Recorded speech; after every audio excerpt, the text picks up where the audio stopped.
from evolution, that is who we are. Yeah. But when we have language and stories, just the opposite works. And I've worked with a lot of very successful people, and you can always tell how successful they are by how easily they talk about their fears. It's powerful. Now let that sit there for a bit. The more powerful they are, the easier they can talk about their fears. Those who can't talk about their fears, they're stuck. Why? I mean, are we getting into the 7 steps right now? Should we just get into it? Yeah, we can go into it anytime you want. We will. But why do you think that is? Why the more vulnerable you are, the more powerful you are? Because you can understand that those are just stories in your head. They are fears. They're not real. The things we have in our head are not real things. But they can act. Our brain doesn't know that. They think they're real. Yeah. So we can stop doing what we're doing, and there's no threat. This episode made possible by Restaurant Systems Pro.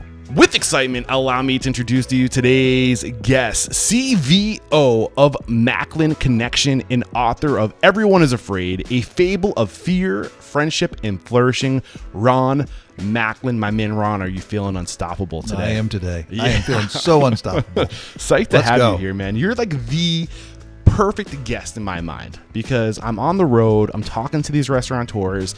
I was talking to Mike Ngaro, episode 1001, San Pedro Fish Market. That's correct. And in an organic conversation, he said, I was using EOS. I love it. It's great, but I really got the most out of it when I started working with Ron Macklin.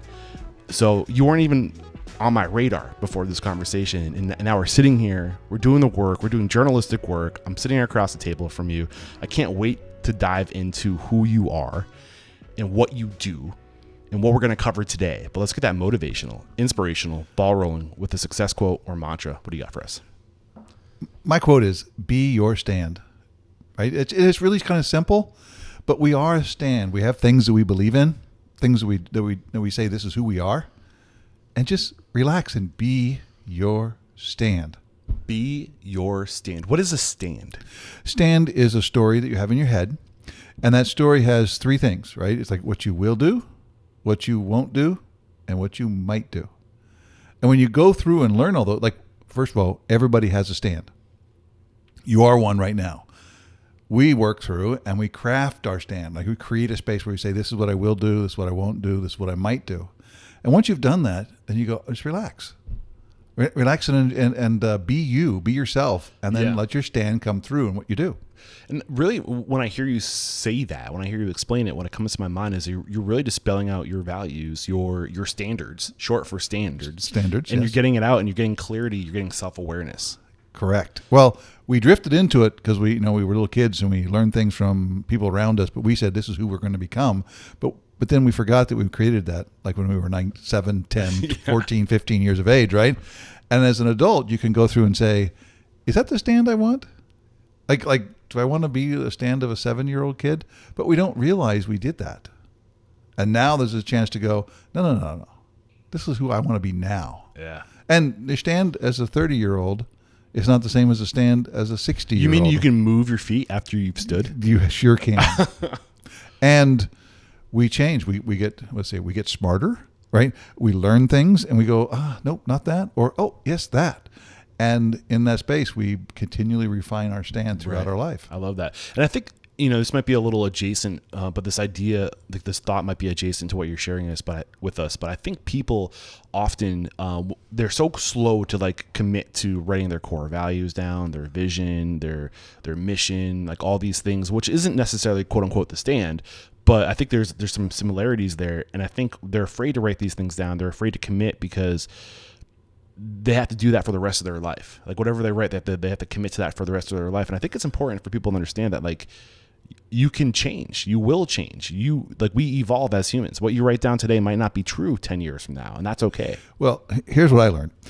What you declare as your stand may not last to tomorrow. Right. Because you may go like, oh, that was a good experiment. Yeah, not that. Like, right. I'm not going to do that anymore. That's not my stand anymore. But when you have this thing where you say, like, if I commit to this, I'm going to do it for my whole life. man, that's really big. A lot of gravitas inside that, right? Right. But if you just say, I'm going to try this one on. Right. Pick a direction. I'm going to try this for a little bit, run some experiments, see how it works out. And I'm going to go, yes, I want it, or no, I don't. Right. Then you're in a continuous journey of refining your stand throughout your life. Yeah. I like to use this analogy of like using a compass, right? You don't know where you are, but you got to pick a direction, right? And just like, you might not know what radial exactly you're going to come out on. Like it could be 359 degrees, but generally I have to go north. Yeah. Right. And when you just pick a direction, you start moving in a direction over time, that direction gets honed in to the point where you eventually know exactly which direction you're going. But as long as you start moving in a general direction, you'll hone it in over time. Yeah. Okay. In a space of you're creating a direction, that does happen. You kind of narrow it in, right? And then something happens. And then you go, oh, wait a minute. I need to open it back up again. Yeah, you might have to go around a mountain. Yeah, I have to go around a mountain. I go, I can't go or across a river. There's Right. things you can't do, right? But as you come along and you see that space where you go, nope, that's not who I want to be. Mm-hmm. Open it up again. You don't know until you know. And the skill to open it back up again is an important skill to build. Yeah, awesome. Great way to get this thing started, man. So I can't really I really want to dive into the content today. So we're gonna be covering the 7 steps of becoming a better connector. But before we do that, help us just understand, who are you? First of all, my name is Ron Macklin. I grew up in Kansas, but I spent most of my adult life, traveling around the world, living in different places, working in different places. Degreed engineer, married to Connie, love of my life. We have 3 kids. We've traveled around the world together. And I started out in power generation. Like that was my domain of field. I was an engineer, trained engineer.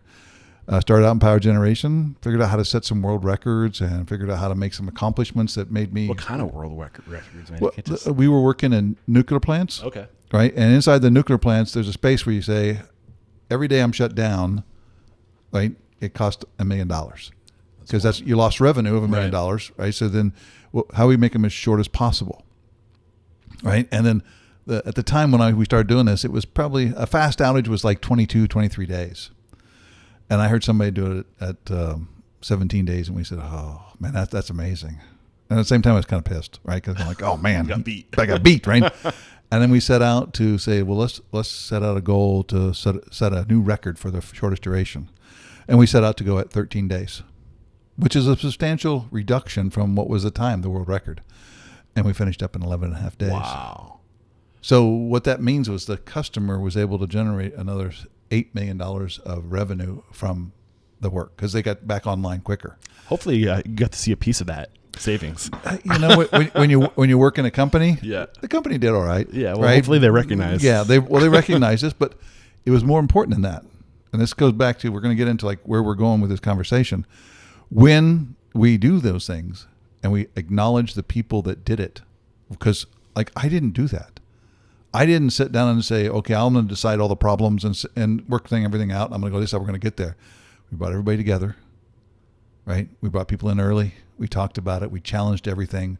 We really got everybody involved in buying into it, right? And then when we actually produced it, people are going like, wow. Like when you see people just sitting around going like, I can't believe we did that. That was fun. That was amazing. Yeah. And all of a sudden you go, there's something here. There's something here because what did we do? What we do. But then the self-esteem that was created for the workers who did it and what they went and took home to their families. And we actually, this is a long time ago, but stop motion photography was just beginning to come around. So we recorded it all, made a videotape, and mailed it to their families so that they could see what their fathers and mothers went out in the world and did. That's cool. And they could see that. And all of a sudden people were going like, I want on your job. I want back on you, wherever you're at, I want on your job. And all of a sudden it was like, we began to discover, like, it wasn't that we said we're going to do it, which is important, but it was that we enabled everybody to contribute into what we were doing. Right. And then that part of it made it like life fun, exciting. Yeah. This is something that I'm trying to be better at right now. And I think it's weird because we hear about this advice and like when we're in the stages of dreaming our vision, right? And it might be just be us and 2 other people. And we learn all these lessons about providing opportunity to others and to really lean on and let everybody weigh in and to open up the narrative to everybody. So you get all these different strengths coming to the table, and together you go so much further. But it can be stressful sometimes when it's just you and you're just getting started, and you know to do that, but you don't have the people at your disposal yet to be able to fragment and divide and conquer and to bring all these resources in. What's going through your mind as I'm saying this? Like, I understand what you're saying. Like, it can feel like you're alone, but there's always people out there who want to help. It's a fundamental. People want to help. People want to contribute. I mean, there's nothing that's a greater joy in life is to contribute to somebody else.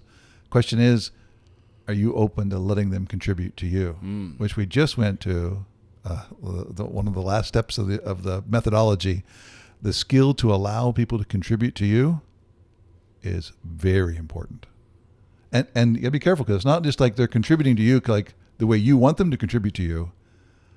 They're contributing to you the way they want to contribute to you, so they feel like they had a part of what you're up to. Right. And that's step number 7 and the last step. Yeah. So that's a great teaser, and I want to stop you there because I want to leave some meat on the bone. Yeah. So going forward, sharing your story, you break some records. Broke some records, and I realized I needed more experience than what I was getting from working in the United States in the area I was in. So I made an offer to go to Europe, and the Siemens, the company, had just bought Westinghouse, which is the company I worked for, was Westinghouse, and that was Siemens Westinghouse. And I made an offer to go to Germany because I wanted to figure out what it was like to live in a different culture, work with culture differences, and go around the world. And so I moved to Germany, took my whole family with me. Kids were 6, 8, and 10, and we lived there for 3 years. Cool. And when I got there, my responsibility was to develop new business inside of what was not North America or South America. And what was, like, they had all their stereotypes of who an American was, and I was the only American, native English speaker in the entire building. And we set out to say, okay, so we wanted to grow the business. And the business at the time was around $20 million a year that I took over, and they wanted to grow it to like $40 million.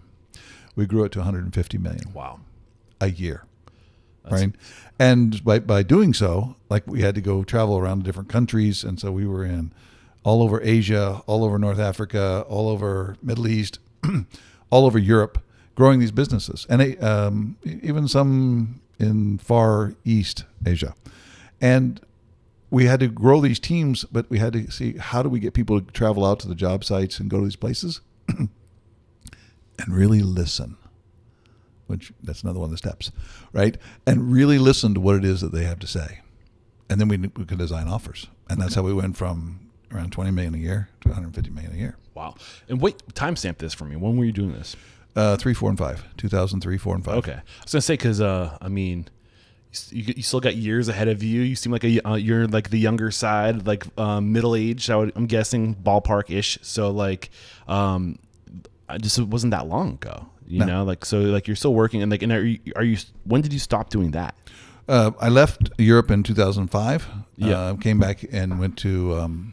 By that time, I'd had 3 or 4 groups, and I became known as the guy who, you have a group that's broken or not broken, like not being successful. Broken is a bad label, but like they're having problems. And so I came back to the worst run organization in the worst location in the worst place in Houston, Texas. Okay. And they gave me that wonderful opportunity, which I love. I mean, nobody wants to go into a business that's going well.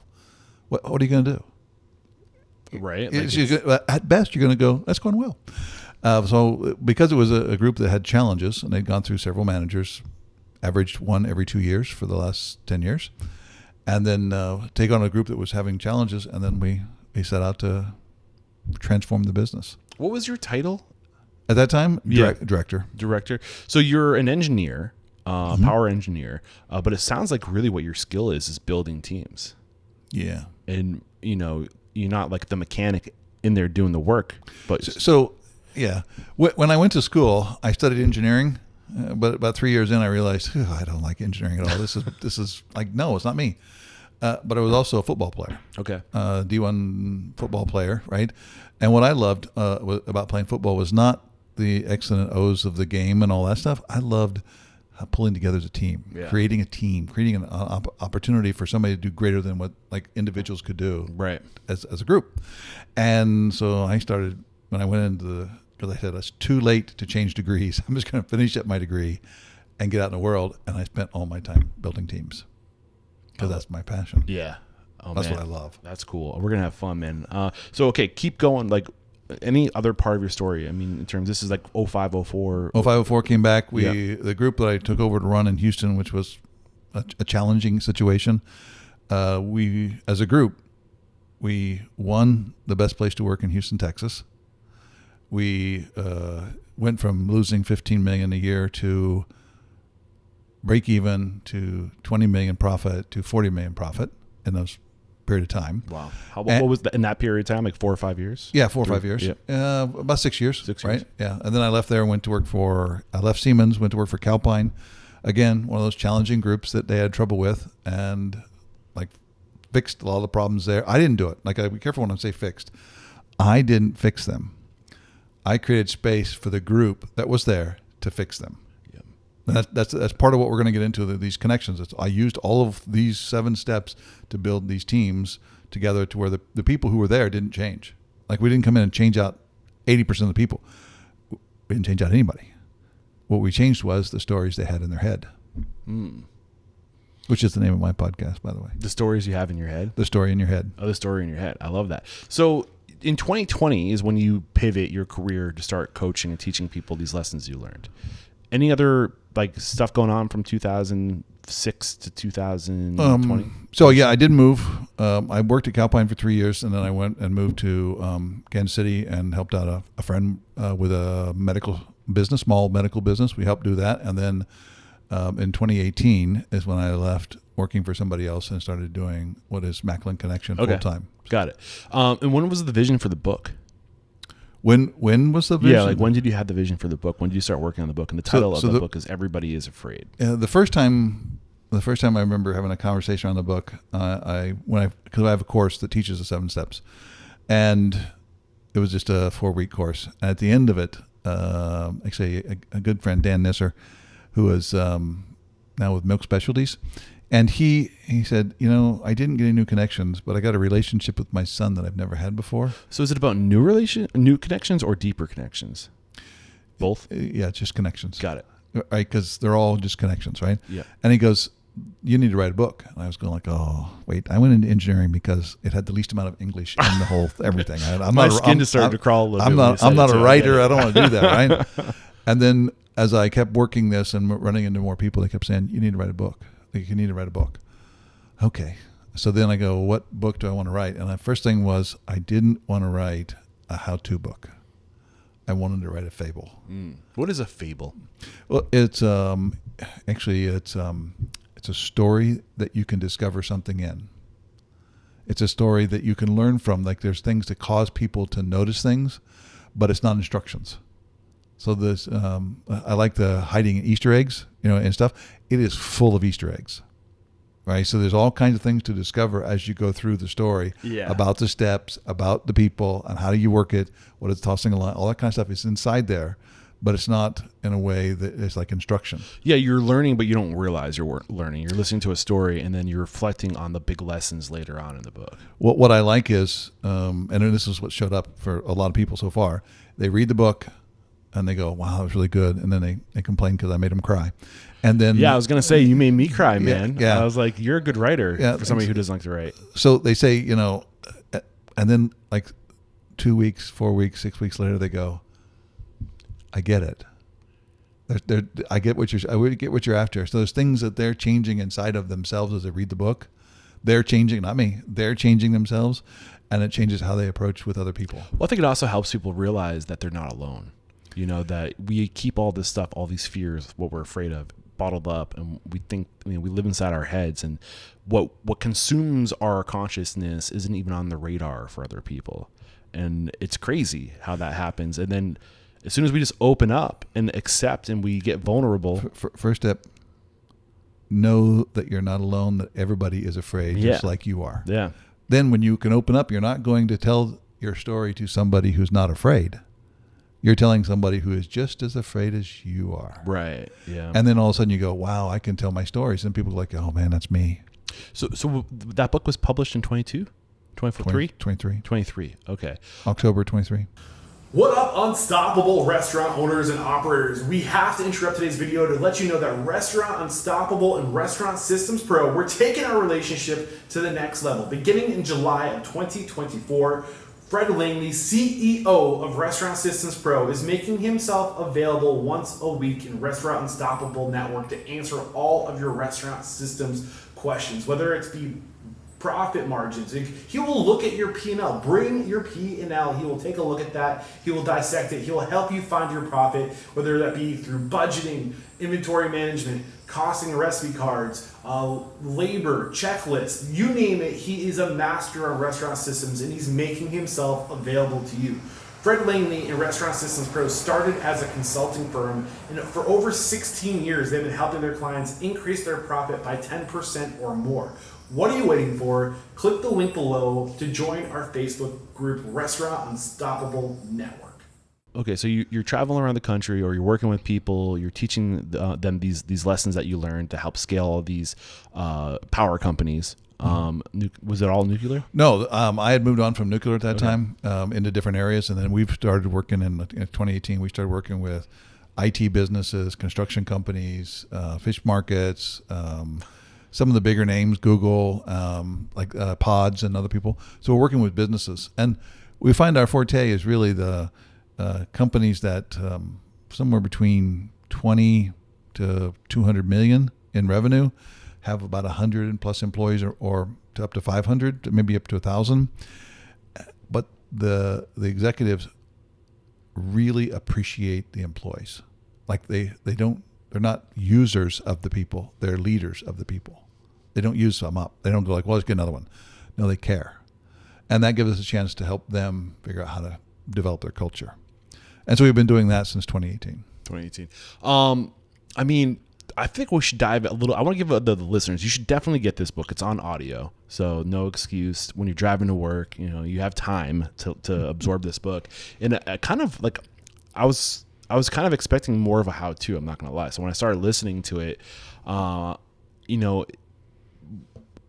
well, why don't I let you kind of, what is like the context of the book? Kind of share like a little highlight of what's going on in the book without getting into too much detail, and then kind of wrap up with what we're going to talk about today, the 7 steps. So just to kind of give the listeners a teaser as to why they need to go get this book. Okay, the book is written as a group of college chums, people who knew each other, right? And it's like 10, 12 years later. Right. And mid-30s. Yeah. And mid-30s. Right. And so everybody's going like, they're busy with life. They're busy in everything that they're doing. Kids, work, or not kids and worried about kids and not married, right, and not worried about married. All those things are inside their lives. Right. And they've all grown apart. And then one day, one of them stumbles into one of them and they're in a bad way. Like it's in a bad situation. And then as they reconnect, these two people, they try to reach out to everybody else. They're all too busy, right? Because they got all these things going on, right? And this is a story about discovering how having connections with other people and knowing that everybody else is afraid too, and having those connections enable all those fears not to have you. You have fears. Fears don't have you. And now you can connect and work with each other. That's what the book is about, is discovering that space. And one of the things people ask me is, so which character are you? I mean, which character are you? And I go, dude, I'm all of them. Yeah. I've felt every one of those fears that those people had. I have felt them. I've been in that space. They're all me. Did you work with somebody to write this book?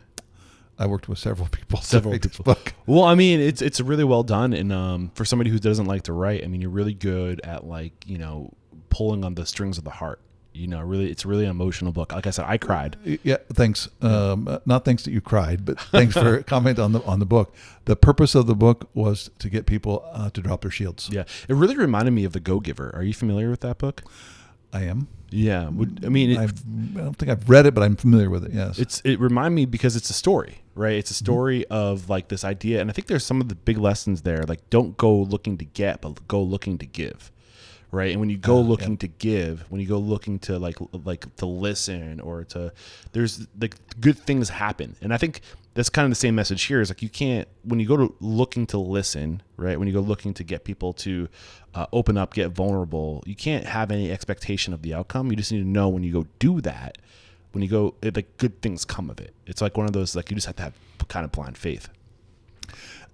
Thank you.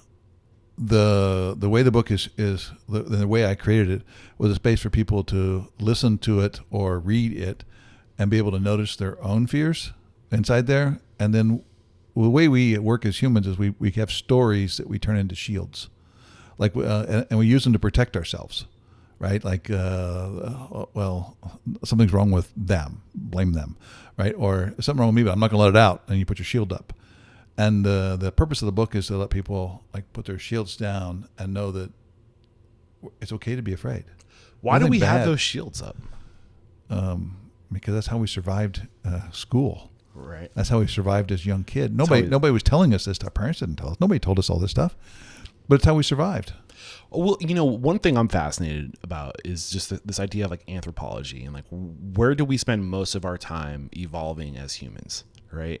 And it isn't, I mean, if you believe the current timeline, it's like something around 10,000 years ago, the agricultural revolution happened. 10 and to we 12, went yeah. from like hunter-gatherers to like these civilized people living together in harmony. Not really. Not even to this day. Honestly. Well, there was more harmony in a group than there was against our enemies. Right. But the majority of our life, we had a lot to fear, and mostly each other. We had to fear each other, in those tribes and those social hierarchies. So, Eric, long before we got to where we feared each other, we feared everything else. Right? You look at the history of animals, we're on the weaker end of the world. Unless there's two of us together, then our language enables us to outsmart other animals. Right. But one on by ourselves, we have a lot to fear. Well, speaking of animals, you look at like dogs and like most animals won't show their pain. If they're not good, they'll do everything they can to not show weakness because it's in their instinct that if they are weak, then others in the pack, or maybe if you're prey, you'll be spotted as easy prey. And I think there's some of that in us, where if we show our vulnerabilities, if we're fearful, if we open up, if we get vulnerable, if we get weak, people will take us out. From evolution, that is who we are. Yeah. But when we have language and stories, just the opposite works. And I've worked with a lot of very successful people, and you can always tell how successful they are by how easily they talk about their fears. It's powerful. Now let that sit there for a bit. The more powerful they are, the easier they can talk about their fears. Those who can't talk about their fears, they're stuck. Why? I mean, are we getting into the 7 steps right now? Should we just get into it? We can go into it anytime you want. We will. But why do you think that is? Why the more vulnerable you are, the more powerful you are? Because you can understand that those are just stories in your head. They are fears. They're not real. The things we have in our head are not real things. But they can act. Our brain doesn't know that. They think they're real. Yeah. So we can stop doing what we're doing, and there's no threat. Yeah. It's funny. I brought this up during, it was kind of like a mastermind, but more of like a group, I was working at a restaurant 8 years ago. And it was I was working with a woman that I really admired, had her on the show, Jen DeRosiers, with Lainey and Lou. And she's done a really great job to build culture in her business to the point where she would have like these after work sessions, off hour sessions where we just get together and we just like the entrepreneurs in the group to like support each other. And I was a part of that group, doing what I'm doing. And one of the things that came up was this idea of, when we're going to do something, there's a lot of fear inside of us to get started, right? And then I think what I said, and she didn't really like it, and I think it's probably because I was a little, I don't know, I can be a little rough around the edges sometimes. What I've learned is that in our head, we're always so afraid to get something started or what people are going to think of us. And when I said to this person, I was like, I think what I said to her is nobody gives a fuck about you. Is the truth of the matter. Yeah. We're all in our own head about our own thing. So you're thinking all this stuff about people and what they're going to say about you. And the truth is nobody's going to care about you and what you're doing. So all those I accept. But I'm going to throw one little caveat in there, right? What's that? When you're so busy worrying about your own internal fear, you're not going to care about anybody else. Right. Right. Now, if you can go, I have fears because I'm human. Right. There's nothing wrong with me that I have fears. And I'm not going to let those fears stop me. And you can care about the other person. Be unstoppable. And that moment, you can make a difference for them. Your relationship with them becomes unstoppable because you can quench your own fears. But if your own fears are too great, you can't care about anybody else. All right, let's get into these 7 steps. Before we dive into the 7 steps, really kind of set it up for us. What are these 7 steps? Be your stand. Be your stand. Which is what we talked about, my mantra, which be your stand. And it's the first place to start. Which you say, well, like, wait a minute, we're going to have a relationship with somebody else. I'm just going to do something internal. Yes. Creating your own story about who you are, what you will do, won't do, might do, how you're going to be in the world is the first step to building a relationship with somebody else. Right. Being aware of your fears, being in that space. Right? Yeah. It's interesting. One of the biggest lessons I've learned that almost all change comes from the inside out. Yes. So if you, as an owner, want to change your business, you don't look at the business and say, how do I change my business? You look inside. How do you change yourself? And say, how do I change myself? Because your business is just going to reverberate out from within you or your leaders. Yep. So it starts from the inside and it goes out, and that's true for communities.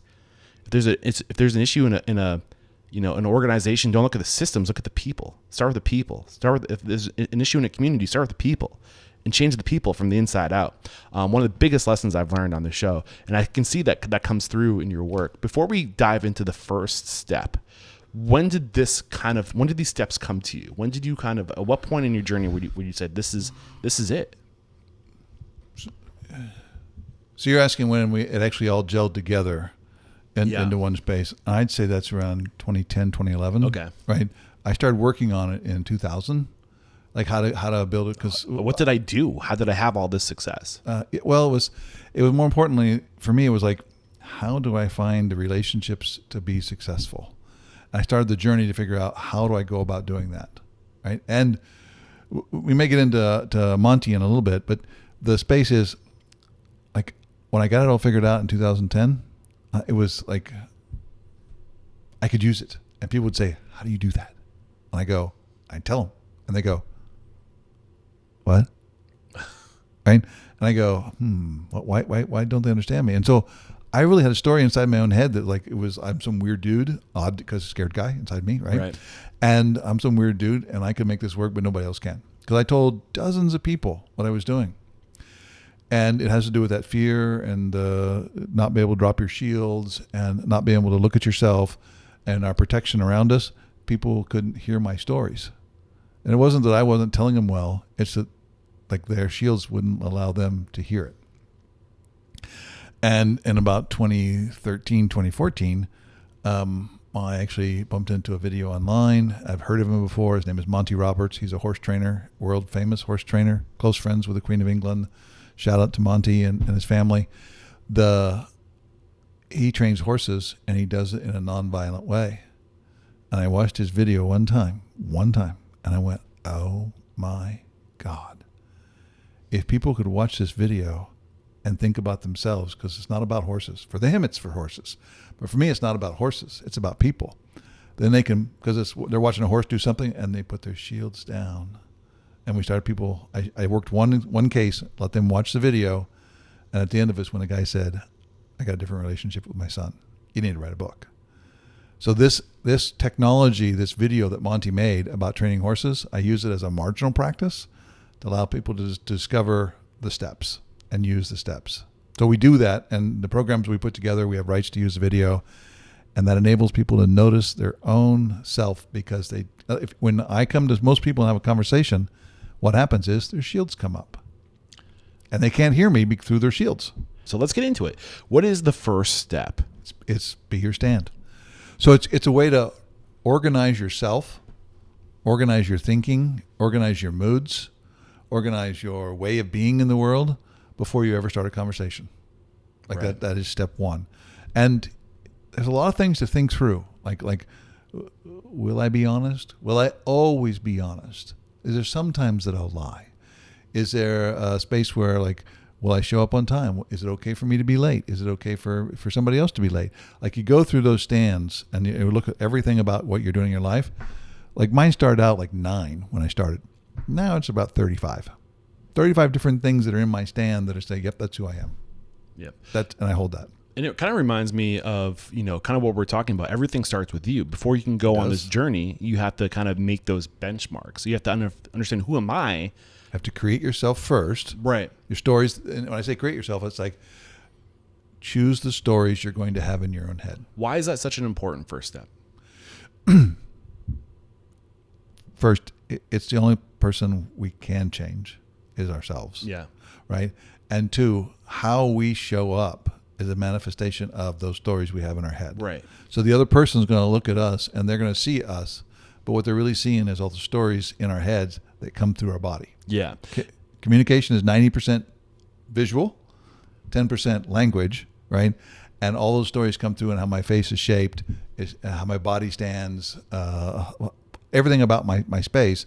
And that gives a space for somebody to actually connect with us. Right. And everything we learn about business when we're starting a business, right? It's like the first thing they teach you is take a stand. Like, what's your vision? What's your mission? What are your core values? Like, who are you? And like attracts like. So you have to really spell out that person, your values, who you want to become, who you believe you are. No, it's not who you believe you are. It's who you are. Who you are. And then if you can define that, it's probably going to be easier to find the other yous. And don't get caught up in like we got to define it one time, and it's like we're set for life. Your stand evolves over time.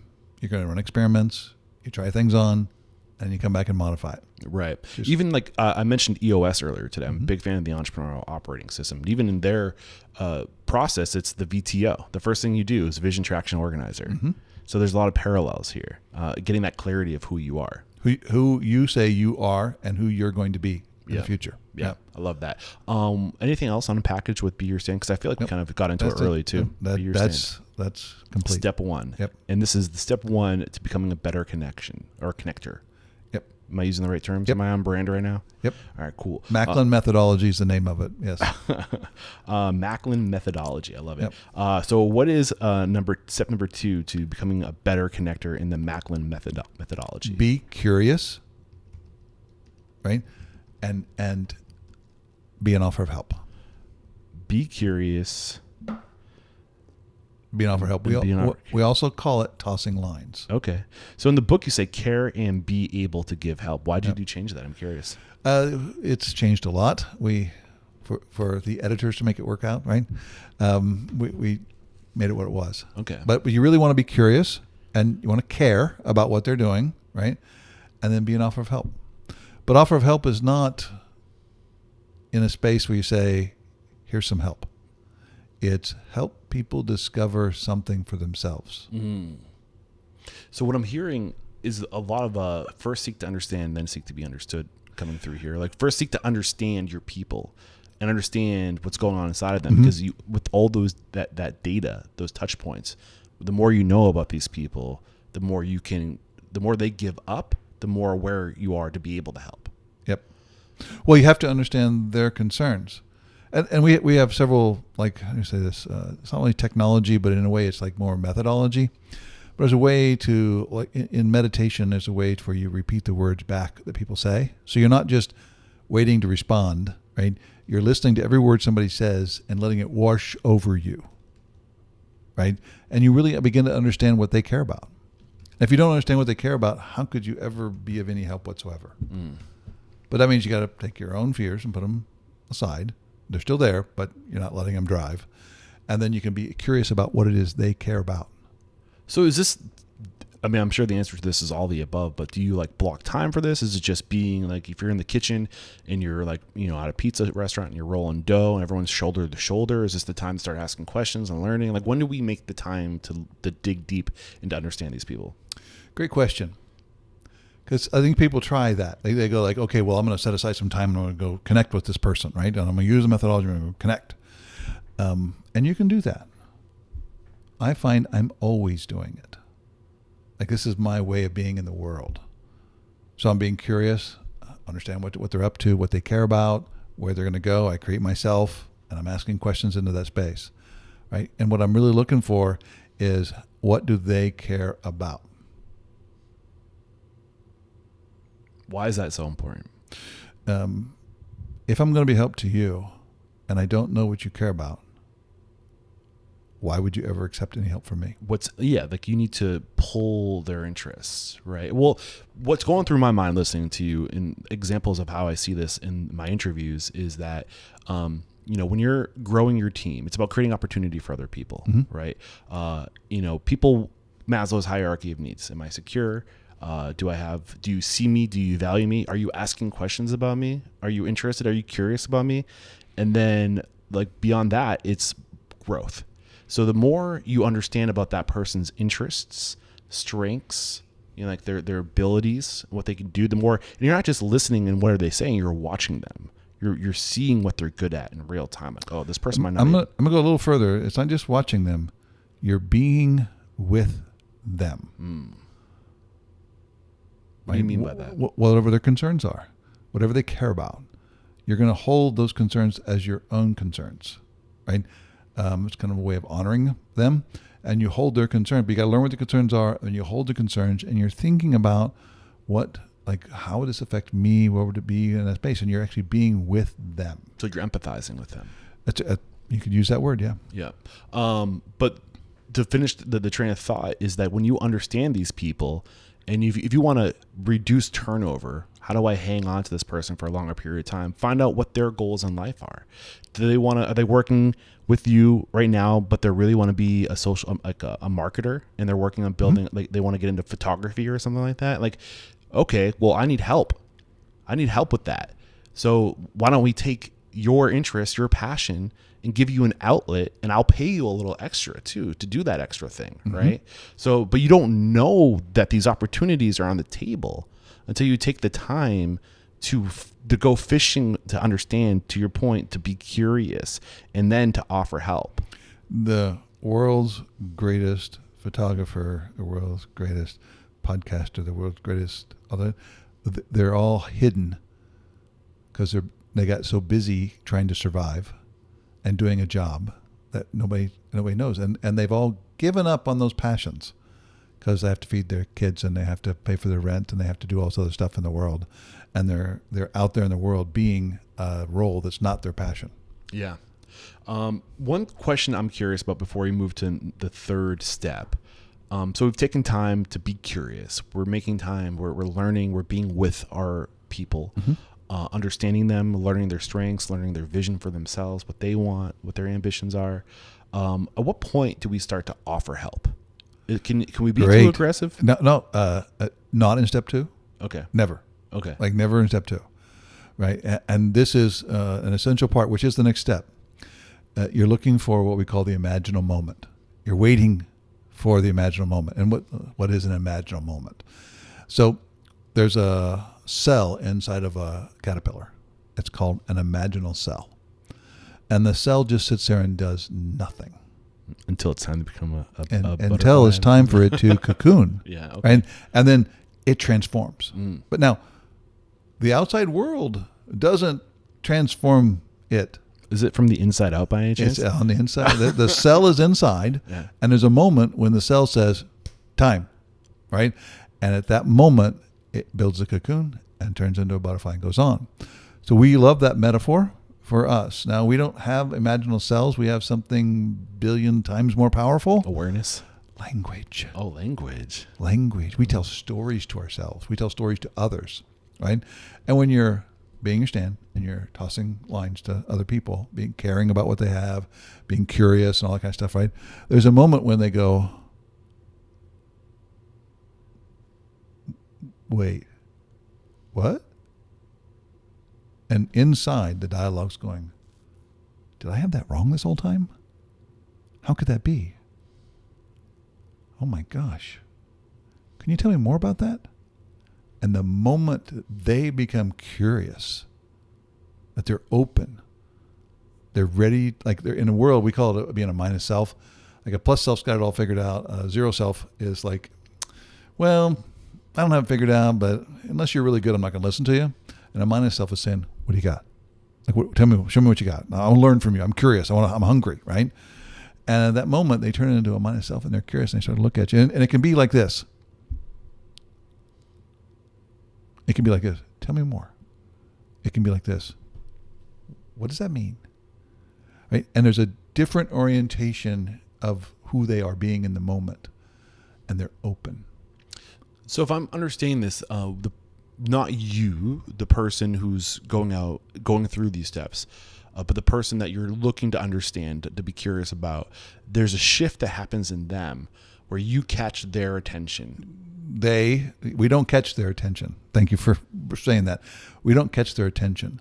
They catch their attention. Okay. There's something that's showing up for them in the stories that they're sharing with you or what they hear from you, and they're going, this is not what I thought it was. This is different. They catch their attention relative to you in the organization. You and the other person that they're with or whoever they're in the space, they're orienting themselves to us. Now they're open to learning something new. Because learning is costly. How do you get them to get to that point? You don't get them to do that. So just give me an example of somebody who reaches this point of where they get their attention. Okay. So create who you are in the world, right? And then there's a space where you're being curious, you're caring about them, and then you have this conversation. And normally the way it kind of happens is either towards the end of the conversation they go, "This was really good." Like you can see that there's like they're before it was like they're kind of going through the motions, or they're going like, "Okay, I'll talk to you for a little bit." Give me an example of what you'd be discussing, the type of conversation. Is it like? It could be. I don't know if you want to get it on that. There's a deer right out there. You have ADD just like me, don't you? I do. It is what it is, right? Good looking deer. Thanks. And so there's when you have in this conversation with somebody, it could be caring about their family, it could be talking about their job, it could be talking about their career, you could be talking about whatever it is, Eric, that they care about. I'm capturing all of this. You can be talking about whatever it is. I had to get a video of the deer. Yeah. Whatever it is that they are caring about. Yeah, well, it's whatever they're caring about. So when you're curious, there's not like you go, oh, well, if you talk about their kids or you talk about their career, or if they talk about their faith or they talk about whatever it is. No. And I can't predict anywhere near what it was going to be. Because there's a space when all of a sudden they go, whoa, right? And I'm going to shift just a little bit. When Monty's in the ring and he has a round pen that he trains horses in, and he just lets the horse run around. Run around. And he never takes his focus off the horse. He always keeps his body face right at the horse, and he's doing all this stuff with the horse. And then what he's looking for, and he tosses a line, just like we call it tossing lines. He tosses a line, but it's a light line. It doesn't hurt the horse. It triggers the horse to be aware of the marketplace. Because horses are basically food for other animals, right? They don't eat animals. They eat grass, and then other animals eat horses. Right. So they know to run away from threats, right? So you toss that line out there just to make it aware, right? And then what happens is there's a moment when the horse starts to turn his ear towards the trainer, and then he'll start to lick and chew, right? And you can see it in his lips when he's doing it. You watch the video, you'll see it. And then all of a sudden the horse bows his head. And it's bowing his head, not as submission, but to acknowledge that he wants to come in and join with you. Animals love to be together. It's only when they don't trust each other that they can't be. And when the horse does that. So now let's go back to the humans, right, in this space. When somebody is going like, wait a minute, there's something to learn here. I kind of trust this guy. I trust this girl. I trust what they're saying. I didn't know that before. This was really good. Tell me more. Bow your head. And what they're doing is they're pointing their ear, they're doing the licking and chewing, and they have all kinds of other stuff. Like sometimes it's just the quietness, sometimes it's eye contact. Right. They're looking at you going like, "Are you for real?" So in my mind, this just happens back to like we're standing around the pizza dough making pizza balls, right? Mm-hmm. We're just talking. Mm-hmm. It's just like, hey, like what's going on in your life? Like what's going on? What's happening? And they're sharing information. They're like, I'm kind of stressed out about this, or like, maybe that, and like they're just divulging data, information. Yeah, and you're listening. So let's say somebody's at the table and they go, by the way, there's a fawn now. Oh, son of a bitch! Pause. You gotta get the fawn for it. Sure. Yeah. There's two of them. Yeah. Where's mom? Mom's out in front now. Yep. There's 3 fawns. 3 fawns. 1. The other 2 are behind the wall. Yeah. They're just weeks old because they got the spots. They still got spots on them. We are recording. This is fun. Oh wait, they're running. Okay, we had to pause for that. That is going to be some social media content. Oh, amen. All right. So really, it's just so let's work an example. you're sitting there, you're rolling out pizza dough, right? You're doing that, and you've created who you're going to be in life, right? And so you got to stand. And somebody says, "So what's going on, man?"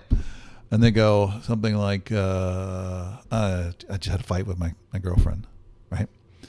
And oh, well, like what's going on? And they start to share their story, and then you toss a line like, "What do you think your girlfriend might be scared of?" And they go, "Holy smokes, I never thought of that." And they get really quiet. And they sit over and go, "I don't know what she's afraid of." And you go, "Think she'd tell you if you ask?" And she goes, "I don't know." Holy smokes. I think I made her out to be a villain. And then inside, they just shifted their whole world, right? Right. And you haven't done anything. All you did was create a space for them to notice themselves. And then they're going to look at you and go, "I like you." Yeah, you're curious. You're right? curious. Yeah. You're helpful. You are a source of help for me in the future. Next time they come back in, they may come in and go, "Hey, I went home and asked her what she was afraid of, and it had something to do with her parents and blah, blah, blah, blah." Right? All this other story, right? And then they go, "Thanks, man." And you go, "I didn't do anything. I'm just being curious about your life, man." Yeah. Next time they come in, they go, "Hey, I got this thing going on." See the connection? Right. Another big lesson I've learned on the show. It's not about you. It's about everybody else. Yeah. And when you take that everybody else approach, it ends up working out for you, which is interesting. The only way I find I can be caring about everybody else is, what is it in the airplanes they say? Put the mask on first. Put your own mask is that on a first. fourth one? Could This be. ran across? Could be. It's got to be another Still dose talking somewhere. about yours. So, yeah, you got to take care of yourself. Got to put on your own air mask first, because Yeah. if you don't do that, you can't. Because you could have easily walked in and said, "Somebody's mad. Oh God, I bet he's mad at me. Right. I bet it's all me." No. Yeah. And then you never made a connection with the other person. Right. There's another analogy I really love around the lines of putting the mask on first when you're in the airplane. Your job is to fill your coffee cup, your little coffee cup, picture a coffee cup on a saucer. Yeah. Right. Your job is to fill your coffee cup. And whenever the coffee cup overflows and lands onto that saucer is what you give out. Oh. But you have to be able to fill your cup first, right? But it's like we don't really need that much to be happy and healthy, right?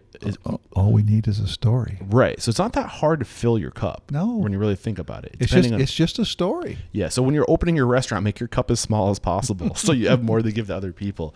So you can sustain, right? Mm-hmm. So what does that look like? It means like liabilities, right? Like how many liabilities do you have in your life? How much are you trying to do when you go to open your restaurant? It's going to take a lot out of you.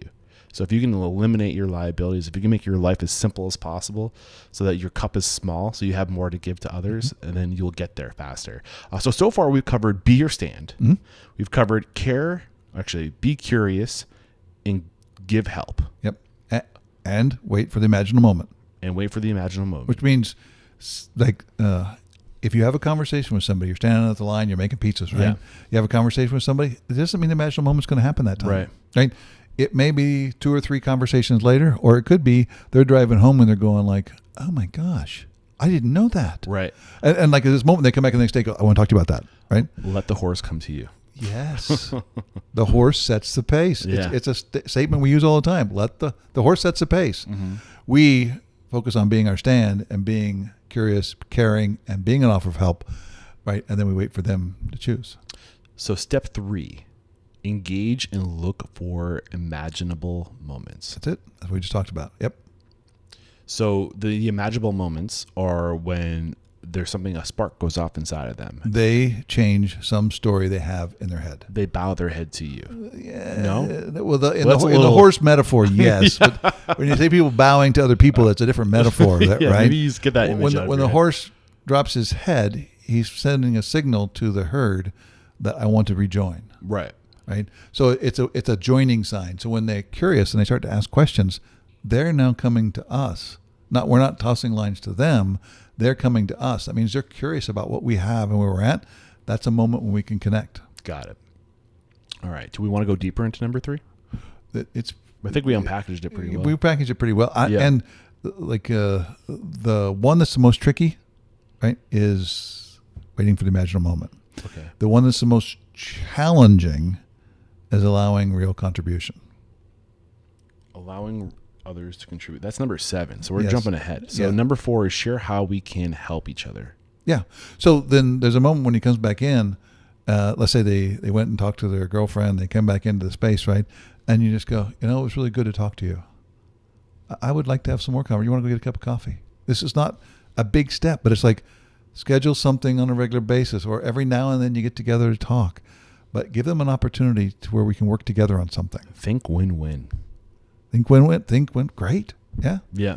Because then you're now bringing them together, right? Bringing you and the other person together to where there's a space where you have recurrent conversations, beginning of building a trust relationship. Right. And I think within the restaurant industry, this looks like, okay, like now that I've taken time to be curious, to truly understand this person, to observe them, to be with them, and to understand them, their strengths, their weaknesses, their interests. Now I have a path within my 4 walls to put this person where they will excel. Well, the put person thing is a little weird. Thank you. Allow them to be there. Mm-hmm. Like you allow them into your world. Allow them to be in a position that's best for them and their potential. And for you. And like both of you. win-win. Win-win. Yeah. So step number 1, I'm going to try to echo these as much as possible. Be your stand. Step number 2, be curious and be able to give help. Yep. I'm probably butchering these a little bit. Also known as tossing lines. Tossing lines. Got it. Engage and look for the imaginable moment, which is when the lights come on inside. Yeah, and it's just called imaginal. Imaginal. Thank you very much. Imaginal moment. Yep. Imaginal moment. Yep. And share how we can be of help. So find those win-win opportunities. Yep. Number 5, provide options to connect. What's that look like? So we're sitting on the pizza line, right? There's something going on. Thank you for playing with my analogy. Yeah. I just keep doing the same thing, right? So Yeah. they come back in, they go into space. Now we said, hey, let's have a beer after work, or let's head over and have a coffee at break or something, right? And then there's another space where you go, have you ever met Eric? Have you ever met this other person? So you're beginning to connect them with your network. You're introducing them places for them to be, and all of a sudden they go, it's not just Ron, it's not just Eric. There's a whole group of people here. There's like who are vulnerable, authentic, honest, and real. What up, unstoppable restaurant owners and operators? We have to interrupt today's video to let you know that Restaurant Unstoppable and Restaurant Systems Pro, we're taking our relationship to the next level. Beginning in July of 2024, Fred Langley, CEO of Restaurant Systems Pro, is making himself available once a week in Restaurant Unstoppable Network to answer all of your restaurant systems questions, whether it's the profit margins. He will look at your P&L. Bring your P&L. He will take a look at that. He will dissect it. He will help you find your profit, whether that be through budgeting, inventory management, costing recipe cards, labor, checklists, you name it. He is a master of restaurant systems, and he's making himself available to you. Fred Langley and Restaurant Systems Pro started as a consulting firm, and for over 16 years, they've been helping their clients increase their profit by 10% or more. What are you waiting for? Click the link below to join our Facebook group, Restaurant Unstoppable Network. So you're trying to connect them first with people in the organization and then beyond? Whatever's important to them. Like it could be a therapist, it could be a doctor, it could be a lawyer, it could be a mechanic, it could be who knows what's out there, but everybody needs help. And when you start to introduce them to your help in a space, they'll start to introduce you to theirs. Now you're trading networks of help back and forth. And now you're beginning to build a relationship of trust to where no matter what happens, and there's times when you go, nope, I don't have any help there. I don't know what to do, or I feel for you, man. But it's a space where you continually build trust of networks that you have, and you introduce them to those networks, those people. So you're creating win-win situations for you and beyond you.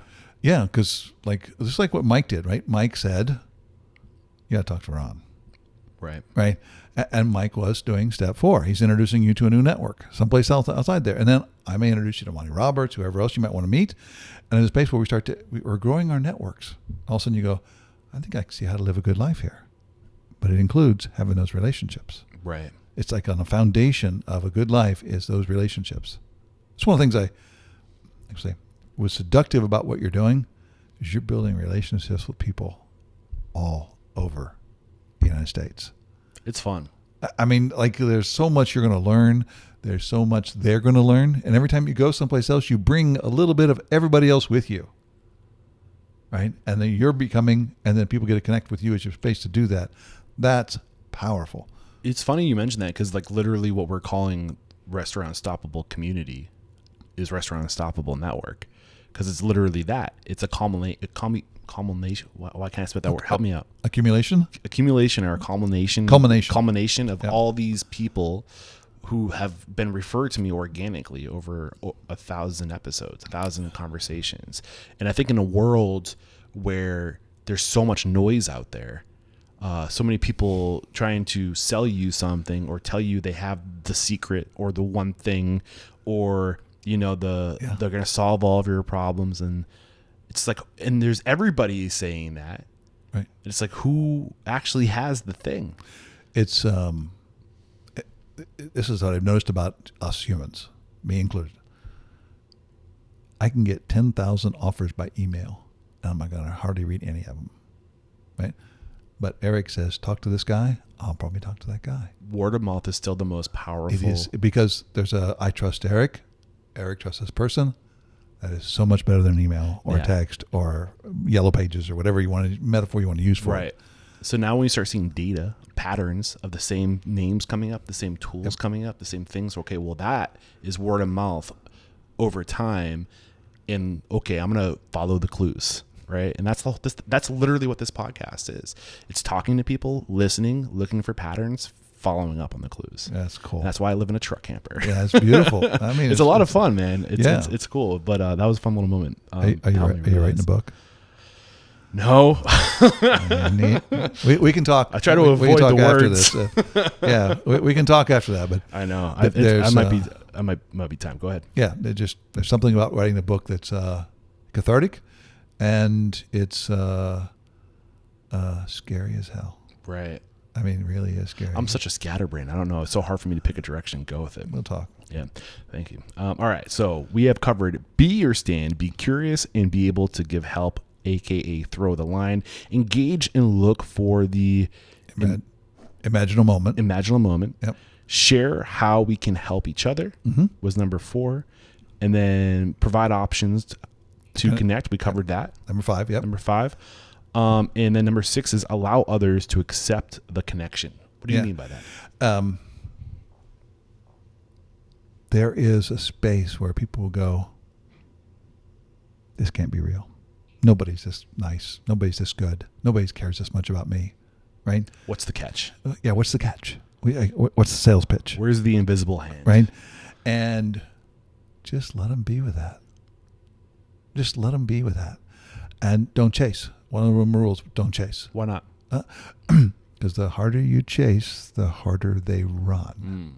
And we're going back to horse training. Well, Monty actually does that in his stuff. He goes, if they buck a lot, just let them run. Yeah, chase them off fast, right? For us, it's like when you chase somebody, you're not looking at it from how they see you, right? Because they're going to see you as going like, hey, buy this, buy this, buy this, buy this, buy this, and you're going like, just get away from me. Right? But if you go like, oh no, here's my thing, and they go, okay, and then they go away, and you go, that's okay.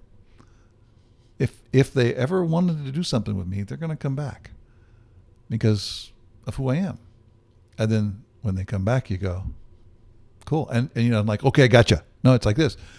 Yeah, I know. It's sometimes it's hard to believe that people can just care about each other and be authentic with each other and share your learnings and share your learnings that are good and share your learnings that are not good, and to be openly and authentically with each other and build that trust. But you have to give them space to come in. Like they have to come to you, because if you're chasing them, you'll just keep chasing them. They're going to be suspicious. They will. Yeah. They will never. Well, I would. Right. People keep calling. What is it for? Unresponded texts? Is this like if you send 4 texts and they don't respond, stop. Right. You're chasing, right? And allowing them to come to you makes it authentic and real, and both people are in it because they want to be in it. I don't want to ever be in a relationship with somebody who doesn't want to be in a relationship with me. Powerful. I don't think I have any questions there. I think that's pretty straightforward. So the last step, number 7, allow others to contribute to you. So this is the final step. This is what we alluded to. This is the hardest. Okay, why is it so hard? Well, I don't know if I can answer why it's so hard. I can say it is hard. What is hard? Allowing people to contribute to you. Allowing people to contribute to you how they want to contribute to you. Right?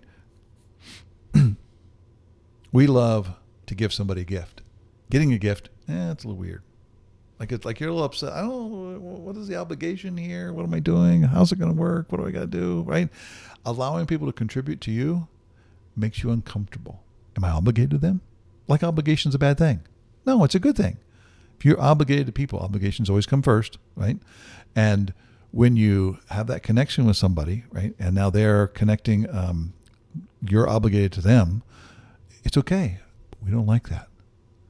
We don't like, people will do that all the time. You see them, they go, somebody helps them out and they go, hey, can I give you some money? Oh, can I take care of this for you? Like, we can't just accept that people help us. I'm so bad about this, dude. Like, this is so close. You are just so human, Eric. I'm so not good. Well, one, I have trust issues. I recognize that, which is human. Right. Yeah. But also whenever anybody ever does anything for me, I feel in that moment the need to reciprocate. Like right. Oh, you did this good thing. Like, I need to make it even. I need to make it even because I don't want to be owing you.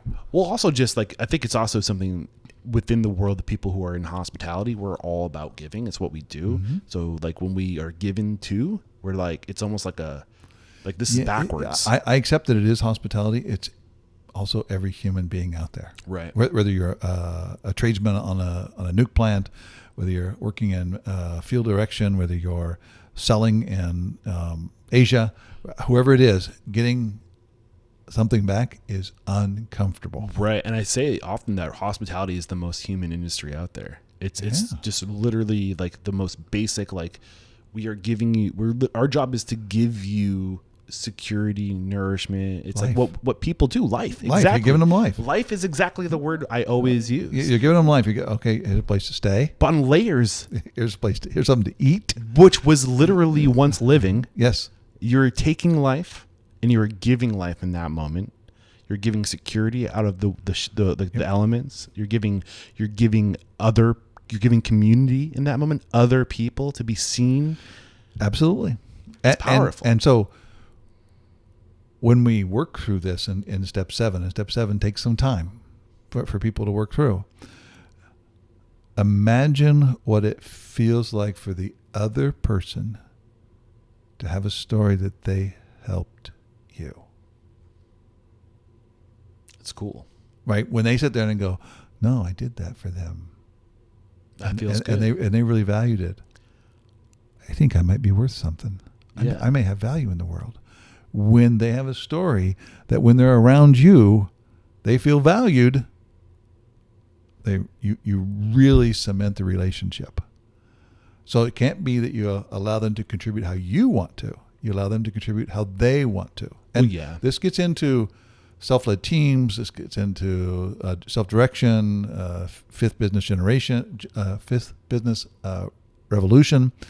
All of these things that are happening right now, it's allowing people to contribute, and people crave contributing. Yeah. And by receiving, you are giving. In a way, because you're giving this person an opportunity. I get that. You're giving them the opportunity to connect and build trust with you. Right. And you're accepting them. So when people give you a gift, like I accept a gift. I vividly remember I was out at Monty's ranch, and he had just given me some tours, some stuff, and we had a long conversation about some things. And then he goes, have you eaten yet? I go, no. Do you want to eat? My whole body wanted to just run away. Like I wanted to go, I'll get some dinner someplace else. I'll go someplace. I don't want to inconvenience you. I don't want to inconvenience you and all that kind of stuff. And then I realized he's trying to contribute to me.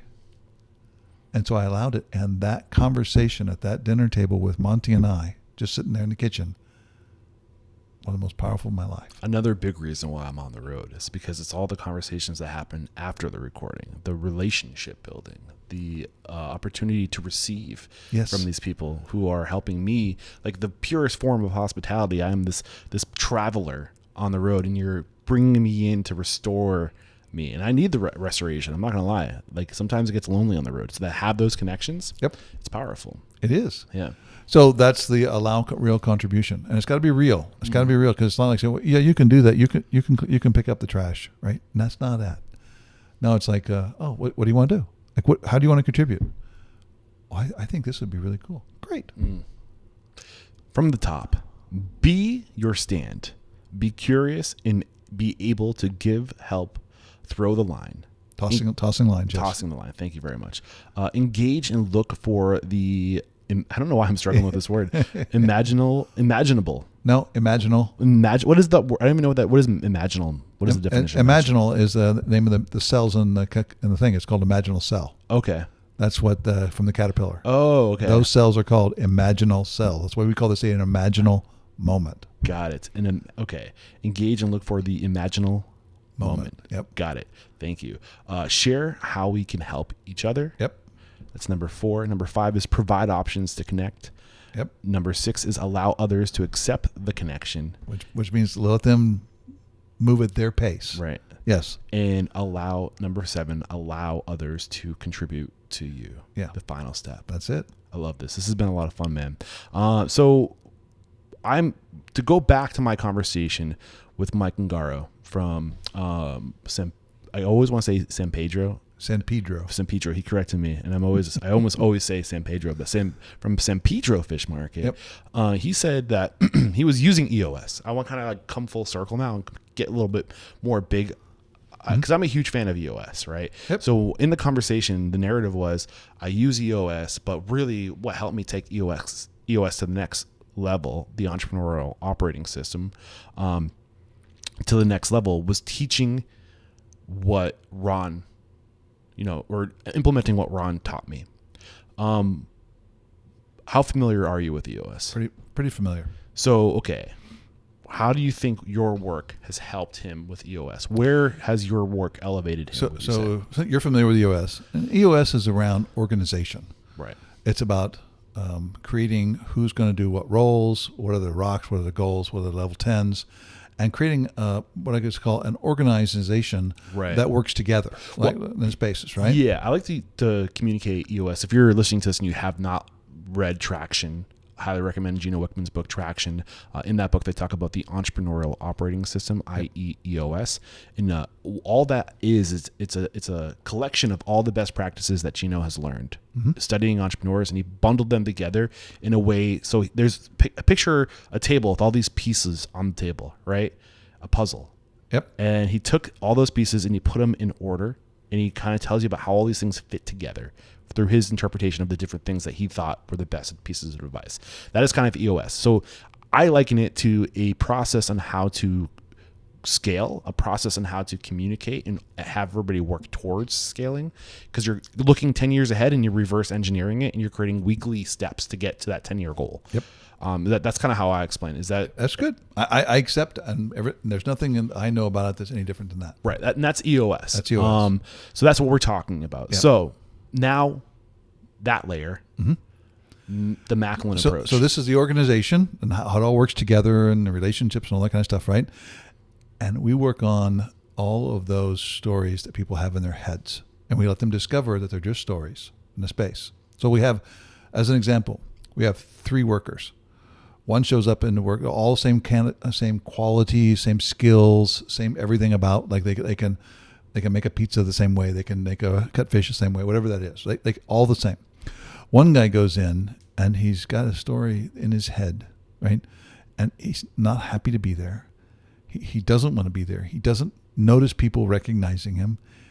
And he's actually tormented while he's there. And he goes home at night. And what does he talk about? It's how he doesn't want to go to work anymore. Second person goes into work, doing his stuff, right? Getting things done, not talking to anybody, just not in that space, right? And then he goes home at night and he doesn't talk about work at all. Like that work doesn't even come up. Third person, he goes into work and he goes, I'm here with really cool people. Like this, same people. All of them are with the same people, right? He goes, has a story. It's like, that's a pretty smart person over there, and I want to learn from them, and I want to try this, and I get to contribute. And when they contribute, they get acknowledged that they contributed, and they're grateful for it. They're excited, right? They're not working on 430. They're working on creating something new, adding something to it, creating a new space, opening a new restaurant, whatever that is, right? They go home at night and they talk about how great work is. Which one of those three, because these are all just stories in their head, which one of those three is going to make the business the most profit, retain the most employees, create the most new dishes, new offers, new marketing, whatever that is? I'm assuming the third. Yeah. Yeah. And what we do is we work on helping everybody discover those stories and those passions that they have, because we can't give somebody passion. Right. Our project is like, while they're figuring out how to organize everything, it's how to organize the stuff in your head. Well, they talk about in EOS, you have to get it, want it, and have the capacity to do it. And that's how when you're talking to your people, right? And like you're trying to figure out who to give promotions to or like whatever, they have to understand it, get it. They have to want it, have a desire to do it, and they have to have the skill set, the capacity, the ability to do it. So I feel like by using your process of connecting, listening, you're understanding whether or not they get, well, I mean, that comes later, getting it, right? Understanding the job role. Do they want it? You're going to figure out whether or not, maybe based off of what you've heard from them, their interests, their desires, their passions, their skills, like all this stuff, you're going to be able to decide whether or not they want it, if it's aligned with them, and that they have the capacity to do it. So I think it's an opportunity to learn about these people and to create those win-win situations. I love EOS. No doubt. It's a great tool for a lot of businesses and how they operate and grow. And it's a great place to learn. There's also some loss of some people when people go through AOS. Loss of people. What do you mean? Like they decide they don't belong here anymore. So when people are using EOS, they believe that they don't belong with EOS. Well, they don't belong in that company anymore. Like when you bring in EOS, there is a certain amount of people who end up choosing to leave. Okay. Right? Is that a bad thing? Yeah. We just lost all the knowledge and the talent and everything else that person has. When we work together, very rarely does anybody leave. So you think EOS drives people out? When you don't hold that there's just stories that people have in their heads, you can say they're not a fit and they're out. Instead of they have a story that has them in that mood, in that space. And how do we work with them with their stories? When you're working with your stories, every human is a good human. What's your stories, which is you can create those. We created them all in the first place, right? Every story that's in your head, Eric, you put there. Right. Nobody else did. Every story in my head, I put there. Every story in anybody's head, they put it there themselves. Going through and being able to notice their stories, they can go, I don't want that story anymore. And they can choose to give up the story instead of the company giving up the talent. And then everybody, retention goes through the roof, like from 60 to 95% in restaurant businesses, because people go, no, I don't want to leave. I want to be here. I want to be in this space. I love the people I'm working with. I feel open. I feel connected. I feel honest about it. I can just be me, and it's wonderful. That's what I love about the restaurant industry. I think that's what the restaurant industry does really well for the longest time. It let people be themselves in a world that was getting very corporate, very stiff, very quote-unquote professional. And I throw that word out there because I think, what does the word professional mean? And I think it means being a certain way to get along with the most people possible, which I think, also the definition of professional is to do your job really well, to be able to be at a certain level. Yeah. Right. So I kind of push back on professionalism sometimes because maybe we're just not meant to be a professional with you, well, it's not for me, it's about professional or not professional. It's about choosing to love the people that you're with, right? Being with them all in and looking forward to being there. And you don't have to change any people. You got all the history and everything else inside there. There are occasions when people go, I don't want to give up my story. Great. And we've had company people work with us and people come in and say, hey, this is not where I'm meant to be. But what I don't understand, I guess, is why does EOS force people to give up their story? they're not our noticing so far is they're not working on the stories in people's heads and the fears and all that inside their space. And that's what we work on, and what we produce space for. We don't work on it. What we produce space for is people to notice their own stories. So why can't that work in conjunction with EOS? Why is it? Oh, it does work in conjunction with EOS. It's just, why does EOS? Why, like when you ask the question, why did Mike couldn't really take where he wanted to go? He loved EOS, but he couldn't quite get there until he started to do what we do, and it brought all of his connections, his family, the workers. They all got into a place where they're getting along.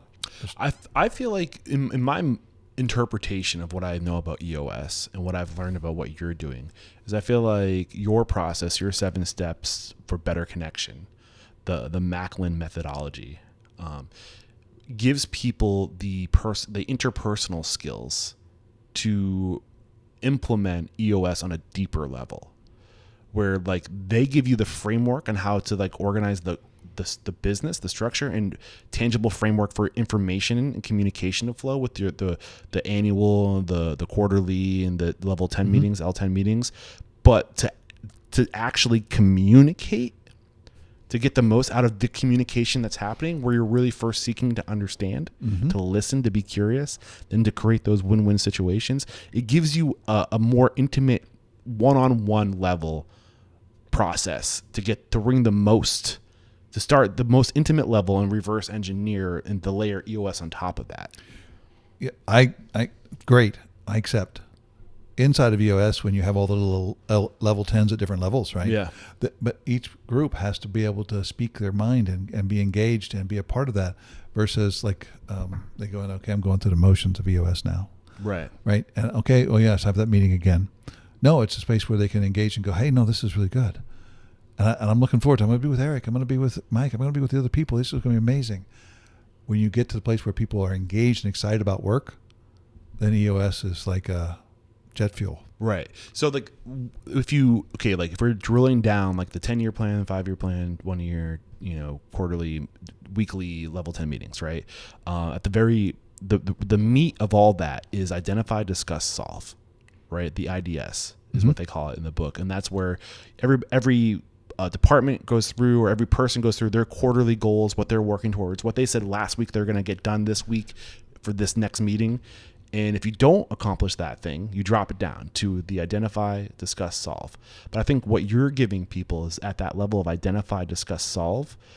It's like that at the core of it, the actual communicating part. When the communicating between people happens, like this, I think the tools you're giving us today is like where that magic really is. Well, is getting people to be willing to be vulnerable. It enables them to be vulnerable and open and curious, and push your idea out there, because somebody may not, even though you have this, it's your responsibility, but if you put your ideas out for other people's stuff, people can build on it and add to it and all that. But if you don't put it out there, it doesn't go anywhere. I love it. Anything we have not discussed today that you were hoping would come out of today's conversation? No, we covered a lot, Eric. So these are standard questions that I ask all my guests. I'm going to tailor them to I guess you'd call yourself a coach? Yeah. Consultant? We call ourselves guides, but Guides. when we're leading the sessions and stuff, we're guides. So what's one thing about your business, a value, a process, a system that makes you truly unstoppable?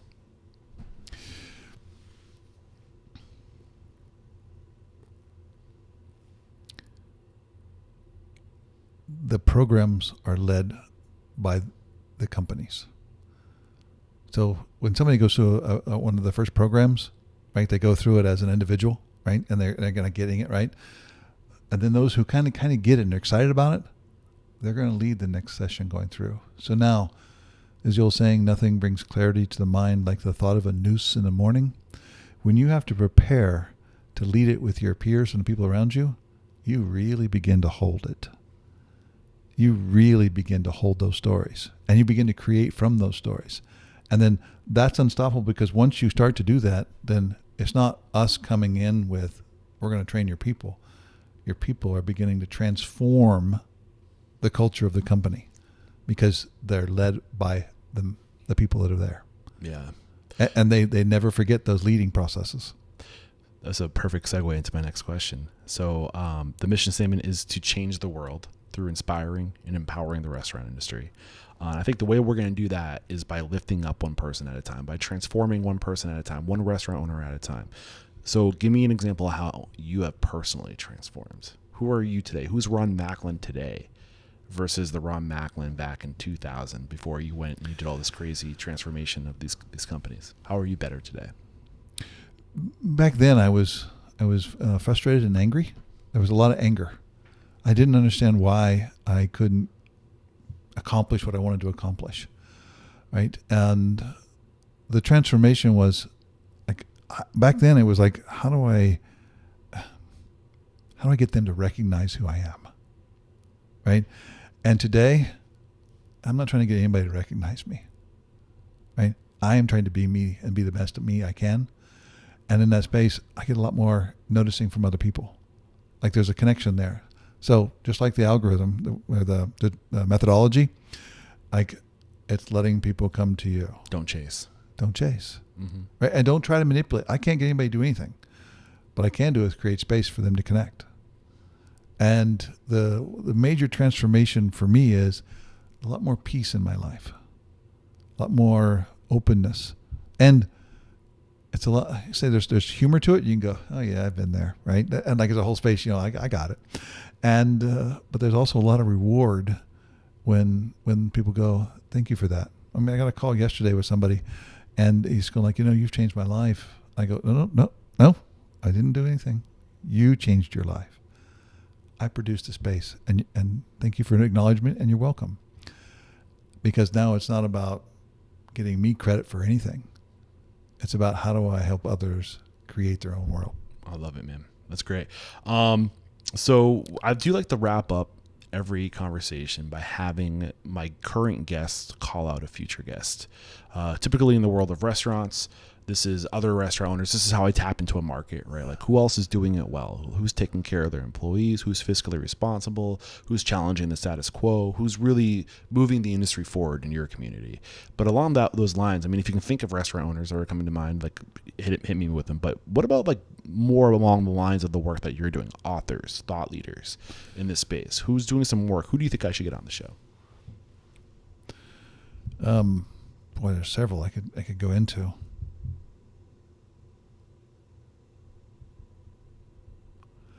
There's a guy here in town, and he was the one who, long time ago, in 97, 98, I saw him speak, and he really brought forth that everybody's afraid. Like he didn't use those words. He called it about a scared guy. His name's Bowen White, and he changed my world. And he's a good guy. He's been on our podcast, and he's a doctor, and you can read his book, Why Normal Isn't Healthy. So he's got a great book, right? And he really opened up my world in the space of knowing that me being afraid is normal. Awesome. And I think that would be if the world gets that, when the world gets that, it's going to be a different place. Bowen White, look out, man. I'm coming after you. I'd love to get you on the show. And how can we connect with you? If we've really enjoyed today's conversation, if we're interested in learning more, what's the best way to connect? Follow all that. Best way to get a hold of me is my email, which is ron@macklinconnection.com. You can also go to our website, macklinconnection.com, and there's a place you can fill out a thing and get a hold of us and find our information. During our conversation, you said you typically work with organizations 500 employees or greater. No, 100 employees or greater. Okay. Somewhere between the revenue, somewhere between 20 and 250 million. Now, do you have different tiers of like, there's the book, obviously, mm-hmm. Everybody's Afraid. Yep. And then we'll link to that in the show notes. This is episode 1118. And then from there, are there different levels of engagement with you? Yeah. Like what are those? So you can obviously the lowest cost way to do it is just to buy the book. And be prepared to cry. Most everything that we do is in there, but you may not be able to recognize it.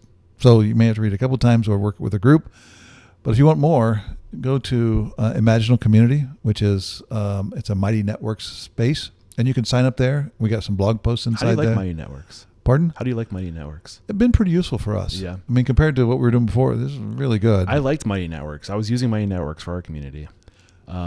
what I found was that it was really hard to get restaurant owners to adopt a new technology for community. It's hard. It's hard to get people to go out and go into a community. Everybody, like Facebook just has their, like everyone has all those habits formed. Do I really want to create a new platform? But I like what Mighty Networks is doing. They've been pretty easy to work with, and we've been able to take care of what we needed to get into. I digress. Keep going. So you can go into Mighty Networks and sign up there. You can actually sign up for what we call the Danger Zone, which we have letters, blogs that come out on a regular basis, and they're cutting edge, like what we call a razor's edge line. You're tossing a line. The one that kind of feels like somebody threw a rock at me, but there's also some learning in there, so it's a little uncomfortable. We have those articles you can look at there. You can always sign up for one of our programs, kind of working our way up the space, and then you can always introduce and get a coach. We've got 9 people who are coaches that are certified for our stuff. Yeah. You could hire one of them to be a part of work with you, or you could go all the way in and say, we want to bring you into our company. Gotcha. All of those are the levels that you can work with us. Awesome. Ron, thank you so much, my friend, for taking the time to share your story, to share these 7 steps of communication, the Macklin methodology. Yes. And this is where I say, there is no questioning. You are unstoppable. Thank you, Eric. Thank you. Cheers.